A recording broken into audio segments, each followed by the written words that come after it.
Get 3 coffins ready. The earliest known account of people turning to cannabis, otherwise called marijuana, reaches back to about 2727 BC in China. In those days, they viewed it as something that might ease various health troubles. The ancient Greeks and Romans were familiar with cannabis, and throughout regions of the Middle East, its use moved through the Islamic Empire and into North Africa. By the 16th century, cannabis traveled across the ocean to the Western Hemisphere as Spaniards carried it into Chile for its role in producing fiber. Cannabis first rode into North America with the Spanish, planted mainly as hemp across scattered farms. In the early colonial era, hemp quickly became a crop farmers relied on, joining tobacco as one of the major exports long before the American Revolution. Its American chapter truly began in 1611, when a handful of plants crossed the Atlantic with the first settlers of Jamestown, Virginia. By 1619, King James I demanded these colonists boost production to support England's needs, and the Virginia Company ordered landowners to grow and ship 100 hemp plants back across the ocean. As the colonies expanded, hemp fields followed, strengthening England's foothold in the New World. Cannabis farming soon became woven into the nation's origins.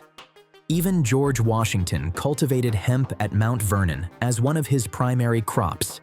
Through the 18th and 19th centuries, hemp served as the backbone for rope and fabric across the United States. Once cannabis reached New England in 1629, it remained a vital North American crop from that point until well after the Civil War. It shaped colonial life, economic strategy, and westward growth. By 1775, Kentucky farmers were planting hemp, and sizable farms appeared across Mississippi, Georgia, California, South Carolina, and Nebraska. Throughout the 1800s, cannabis held another role: medicine. By the 1850s, American pharmacies carried cannabis preparations after William O'Shaughnessy introduced the plant to Western medicine in 1839. Specializing in herbal remedies, he showed doctors how cannabis could ease muscle spasms and pain. People turned to it for migraines, sleep issues, and general discomfort, and it remained a trusted pain reliever until aspirin eventually replaced many of its uses. As medical markets grew, states began tightening control over drug sales. Laws aimed to stop mislabeled medicines, prevent hidden narcotics in products, and ensure dangerous substances were sold responsibly. Some states required warning labels on drug packages, others limited sales to licensed pharmacies, and some demanded a doctor's prescription. Several regulations also restricted sales to minors and controlled how many times a prescription could be refilled. According to a United States Department of Agriculture bulletin from the era, 29 states had laws connected to cannabis. In places like Wisconsin and Louisiana, a doctor's prescription was mandatory, while states such as Nebraska and New York focused on labeling rather than restricting specific drugs. New York's law originally classified cannabis as a poison in 1860 after a number of suicides involving substances later grouped under that category. The early version of the law banned all cannabis sales without a doctor's written order, but the final version allowed sales if the seller recorded the buyer's information and purpose of purchase. Still, every package had to carry the word poison in large red letters. Even states that didn't list cannabis under poison laws still pushed for oversight. In California, an 1880 bill tried to regulate opium and other narcotic poisons, including hemp-based preparations. Although it was replaced with a narrower opium-focused law, more bills targeting hemp products appeared before the century closed. Between California and the Mississippi River, the rules of the game changed entirely. In those untamed territories, places still finding their footing, law and order were loose concepts, and local governments had no interest or ability to issue any decree against growing or using cannabis. Historians point out that cannabis spreads its pollen through the wind and thrives where people clear land and reshape the landscape. That description fits the American frontier of the mid to late 19th century perfectly. open, disturbed ground with endless winds sweeping across new settlements.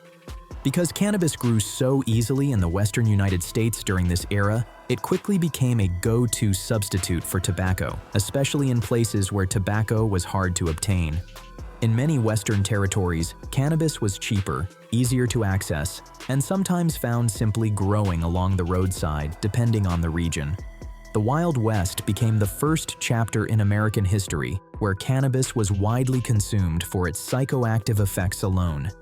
Instead of being viewed as a medicine, it shifted into a recreational pastime. This is where the Cannabis Cowboys enter the picture. During the 19th century, as irrigation projects reshaped the Western landscape, Mexican workers brought cannabis into new regions to the west and north. After the Mexican-American War, Texas, newly tied to the Union, held the largest concentration of displaced Mexican people. It also became a refuge for those fleeing the tightening grip of Mexico's political turmoil. As a result, Texas became the first frontier region to witness a noticeable rise in recreational cannabis use. These early recreational habits were largely contained within working-class communities, especially among Mexican laborers. These groups included cowboys, many of whom were African American and Mexican men. Even then, cannabis didn't explode into widespread popularity. Most settlers still leaned toward familiar narcotics, medicinal opiates, or alcohol. To many people across the frontier, cannabis was an unfamiliar substance. When it arrived across the border, it carried a new name as well, marijuana, an anglicized version of the Spanish term for reefer. As the early 20th century began, recreational cannabis use grew more visible, carried into the United States by Mexicans escaping the dictatorship of President Porfirio Diaz. One of the most legendary cannabis cowboys tied to this era was Francisco Pancho Villa, a figure whose life played a defining role in the Mexican Revolution. Villa was known both as an outlaw and a hero, a man seen by many as Mexico's own Robin Hood. But beyond his military reputation, he was also a dedicated user and admirer of cannabis. Though Villa is remembered for his strategic brilliance and daring exploits, his personal life remains wrapped in mystery. Much of what is known about him survives through Mexico's oral traditions, passed down in folk songs called claros. These stories portray him not just as a fearless fighter, but as a man who embraced life fully. Someone who enjoyed moments of pleasure and carried a deep appreciation for cannabis. Before we dive into the chaos of the Mexican Revolution, make sure to like the video and subscribe so this story reaches more people who love hidden history.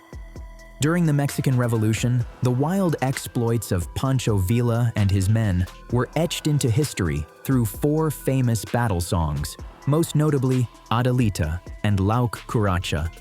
Adelita carried the weight of tragic romance, but Lauk Curacha became Villa's personal anthem, celebrating his victories, his losses, and the unpredictable, high-octane rhythm of his life. The song didn't shy away from glorifying marijuana either. For Villa's troops, cannabis wasn't just an indulgence, it was a ritual. Roughly half his fighters, including many Yaqui natives, used it regularly, sometimes even before charging into battle, believing it granted courage, clarity, and raw strength. Their vices didn't stop there. Villa's soldiers often turned to mezcal and potent desert-brewed drinks that fueled their bravado. Villa himself lived with the same reckless energy, lavish nights, heavy celebrations, and a charisma that turned even chaos into legend. Yet beneath that revelry lived a shrewd commander who could transform undertrained, poorly equipped followers, known as istas, into a force that fought fearlessly, even when supplies were desperately low. Born Doroteo Arango, Villa grew up under crushing poverty and constant struggle, shaped by a world that seemed determined to break him before he ever had a chance to rise. From those harsh beginnings, he climbed from a desperate fugitive to a legendary outlaw and eventually a folk hero among poor farmers, raiding wealthy estates and sharing the spoils with those who had nothing. His romantic escapades were as notorious as his gunfights, multiple marriages, countless affairs, and a wildfire reputation that followed him across every dusty border town. But everything changed after the heartbreaking loss of his young daughter in 1909.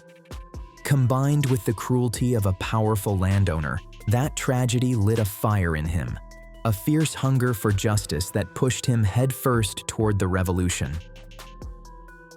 At first, Villa entered the revolutionary scene with selfish intent. Mexico was fractured among competing factions, and the chaos provided the perfect cover for looting and plundering. But everything changed when he crossed paths with Francisco Madero.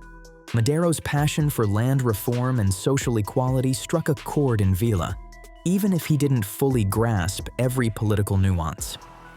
From that moment on, he swore loyalty to Madero and embraced the revolution with a new sense of purpose. Still, Villa's temper often placed him seconds away from execution, saved only by Madero's repeated interventions. His loyalty was unquestionable, but it didn't spare him 4 months in a Mexico City jail, an imprisonment he escaped dramatically on Independence Day. Fleeing to El Paso, he regrouped, rebuilt his forces, and soon captured Chihuahua City. There, he ruled boldly, initiating reforms while financing his army through taxes and legalized vices like gambling and prostitution. As governor of Chihuahua, Villa lived grandly, almost theatrically.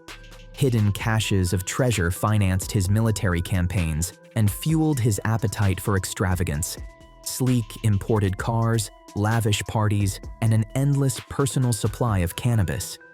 His fame skyrocketed as Madero's top general, and he even handed control of Chihuahua City back to its people as a symbolic Christmas gift, cementing his image as both warrior and folk champion.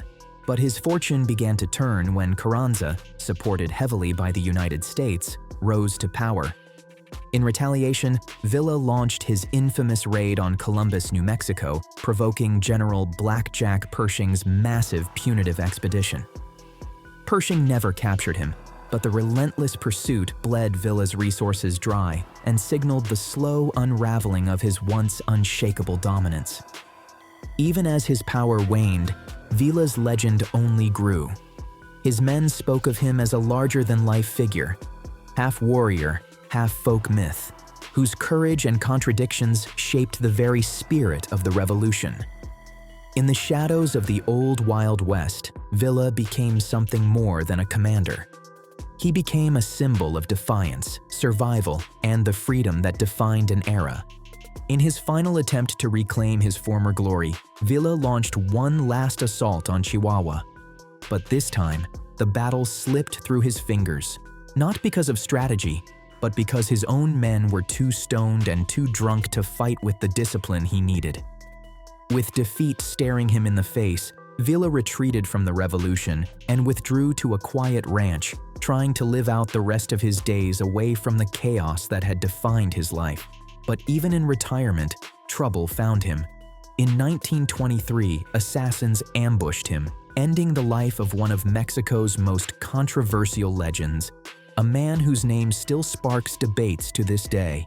What no one disputes, however, is the impact Villa and the broader Mexican cannabis culture had on how the rest of the American West viewed and consumed cannabis.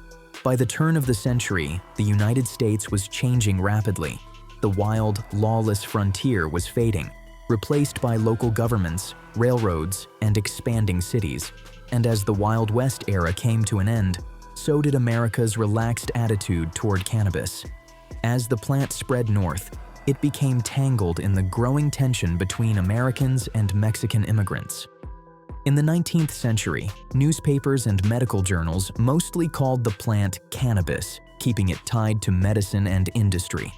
But as anti-cannabis groups grew louder in the early 1900s, they pushed the term marijuana into the mainstream, specifically because it sounded foreign and would help fuel fear toward Mexicans.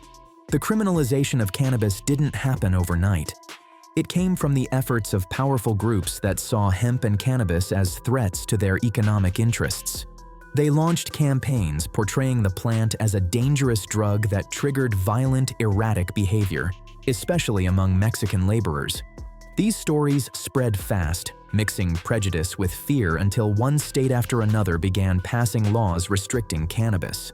The movement eventually reached Washington, D.C. in 1937. Harry Anslinger, the nation's first narcotics commissioner, played a key role in this. When he testified before Congress, he presented sensational, racially charged anecdotes as evidence for prohibition. He wasn't the only one. Henry J. Finger of California's State Board of Pharmacy also pushed for tighter laws, warning about the drug's growing popularity among immigrants. Their testimonies helped cement the idea that marijuana was something dangerous, foreign, and socially corrosive. But the common belief that cannabis was outlawed only because of Mexicans oversimplifies a more complicated history. By 1920, Mexico itself had already banned marijuana, years ahead of the United States. And although racial bias was undeniably part of the narrative, it wasn't the only factor. There were also genuine fears and misunderstandings about the drug's effects. Before 1900, most conversation around cannabis focused on its medical uses or its role in making rope, sails, and textiles. But by the early 20th century, sensational news stories, like a 1905 Los Angeles Times article describing marijuana as a substance that drove people to madness and violence, dramatically shifted public perception. The truth is that little was understood about how people were actually using cannabis or how dosage, preparation, or mixing it with other substances affected behavior. Smoking a joint rolled with tobacco produced a completely different experience than eating cannabis-infused food or drinking cannabis-laced beverages. But in the public mind, all these differences blurred together into one frightening image. By 1936, every state in the country had banned recreational cannabis. The following year, the federal government cemented that stance with the Marijuana Tax Act of 1937. And although that law technically regulated cannabis rather than banning it outright, it effectively made legal use nearly impossible. That didn't stop people from using it. Cannabis continued to circulate quietly, especially in underground communities, until it exploded back into the spotlight during the 1960s. Young people, students, and the rising hippie counterculture embraced it openly. It became a symbol of rebellion, protest, and anti-war sentiment as crowds lit up at demonstrations against the Vietnam War. But despite the resurgence, it remained illegal. Everything tightened again in 1970 when the Controlled Substances Act replaced older laws and officially classified cannabis as illegal for all purposes. This came after the Supreme Court struck down the old Marijuana Tax Act in 1969 in the landmark case of Leary versus United States, forcing Congress to rebuild the legal framework from scratch. Cannabis had traveled a long, winding road through the Wild West. It began as a medicinal plant used by immigrant laborers, became a recreational indulgence among cowboys and outlaws, and eventually turned into a political and cultural battleground. Today, despite decades of prohibition, 24 states have fully legalized cannabis, and 14 more allow it for medical use. Yet modern cannabis looks nothing like what people used in the late 19th century. And as America continues wrestling with laws, perceptions, and new cultural shifts, the story of cannabis in the Wild West remains a powerful reminder of how a simple plant can shape and be shaped by the world around it.